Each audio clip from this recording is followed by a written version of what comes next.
안녕하십니까. 보건대학원 융합보건의료대학원의 감염병 역학을 하고 있는 권준욱 교수입니다.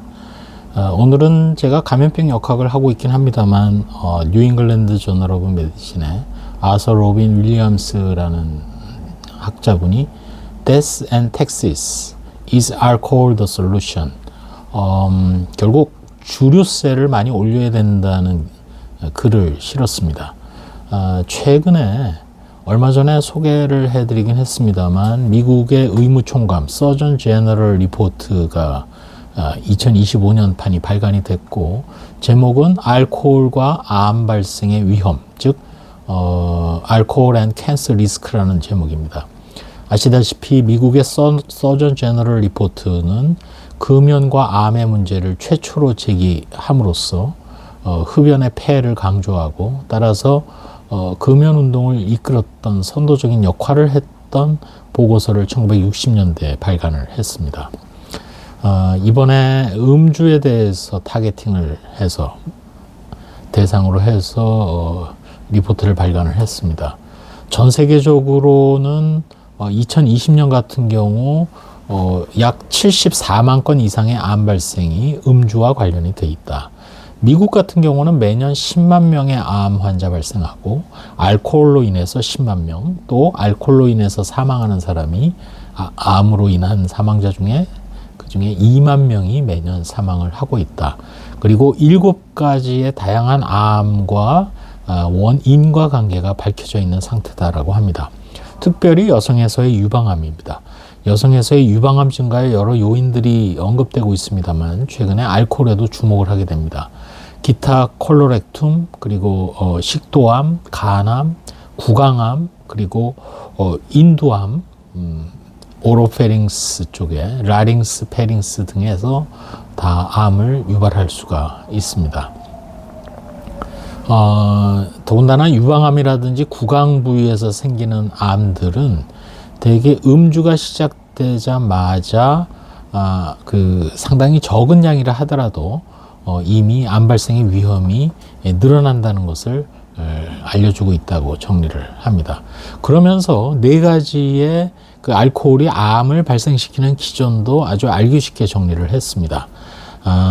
간 분해 효소인 간 분해 후에 생성되는 아세트 알데히드 자체가 DNA에 손상을 준다. 그리고 또한 옥시데이티브 스트레스를 통해서 마찬가지로 DNA의 손상을 초래하고, 또 우리 몸의 여러 호르몬들의 수준을 변동시킴으로써 상생 기능을 떨어뜨려서 결국은 암을 일으키는데, 특별히 브레스트 캔서, 유방암에서 그 기전을 나타내고 있다. 마지막으로는 알코올이 칼시노젠 흡수를 또 크게 증가시키는 그런 요인이 있다는 요 4가지 정도로 크게 정리를 하고 있습니다.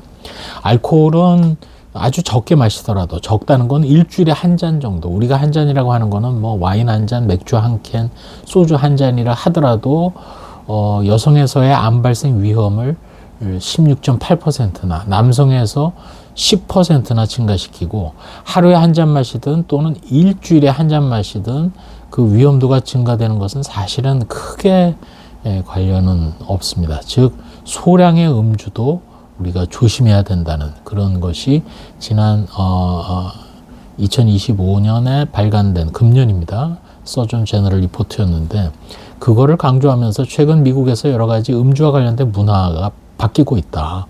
예를 들면은 대학촌에서 음주를 자제하는 운동들이 일어나고 있고, 그 예의 하나로 드라이 제뉴얼이, 최소한 1월에라도 술을 좀 마시지 말자는 운동이 특정 대학에서 진행된다든지, 또 최근에 들어와서 소버 큐리어스라 그래서 음주와 관련하여서 그 음주를 좀 자제하는 그런 운동들이 많이 벌어지고 있다는 그런 얘기들을 쭉 나열을 하고 있습니다. 서버 큐리어스라는 거는 술을 마시지 않거나 줄여서 마시는 그런 그 라이프 스타일의 운동을 말하는 겁니다. 또 최근에 먹테일이라 그래서 주로 무알콜 음료를, 저도 그 고위과정 후에 소위 애프터 3차를 가서 3교시를 가서 이렇게 식사를 하다 보면 무알콜 음료를 드시는, 그러나 맥주하고 모양은 거의 똑같더라고요.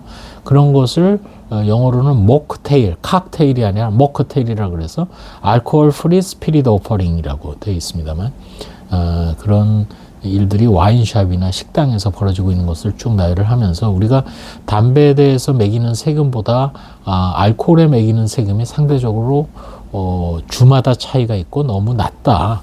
이거를 현실화시킴으로써 알코올에 대한 규제가 이루어져야 되지 않느냐는 것이 이 글의 서론입니다.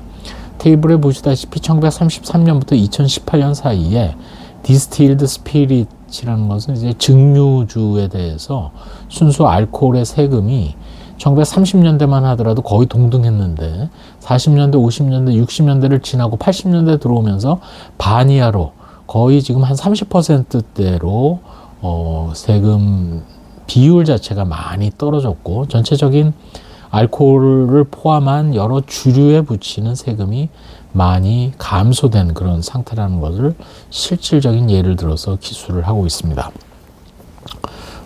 저도 이제 다음 학기 강의 준비를 하면서 우리나라의 주세에 대해서 국제적인 비교 통계나 이런 거를 다시 또 업데이트를 해야 되겠습니다만 우리도 지금 물론 음주율은 조금 감소하는 것이 사실이나 그래도 우려되는 것은 비대면 조사이긴 합니다만 청소년에서의 음주 상황도 걱정이 되고 또 특히 여성, 젊은 여성을 중심으로 음주율이 증가하는 것이 우려되는 그런 상황이기 때문에 이렇게 2025년에 발간된 서전 제너럴 리포트의 알코올과 캔서 리스크에 대한 내용을 우리도 남의 일이 아니라 우리도 귀 기울여서 우리 스스로의 음주와 관련해서 담배에 쏟는 금연운동의 노력만큼이나 술에 대해서 우리가 쏟는 노력도 적절한 음주 습관 이게 아니라 금주로 우리도 방향을 잡는 그런 운동을 서서히 펼쳐나갈 때가 되지 않았나 그렇게 생각을 합니다. 물론 우리나라의 외식 산업도 여러 가지 식당에서의 영업에 문제가 생길 수 있겠죠. 그렇다면 무알코올 음료의 확산이라든지 이런 여러 가지 보조적인 정책을 도입하고 확산시키는 것도 우리가 생각을 해봐야 되겠고 그러려면 아마 높은 사람들이 모여서 정상 간의 만찬을 할 때 건배사라든지 음주를 하는 것부터 일단 고쳐야 되지 않을까. 종교시설에서의 포도주는 어떻게 해야 될까요? 하여튼 고려해야 될 상황이 많은 것 같습니다.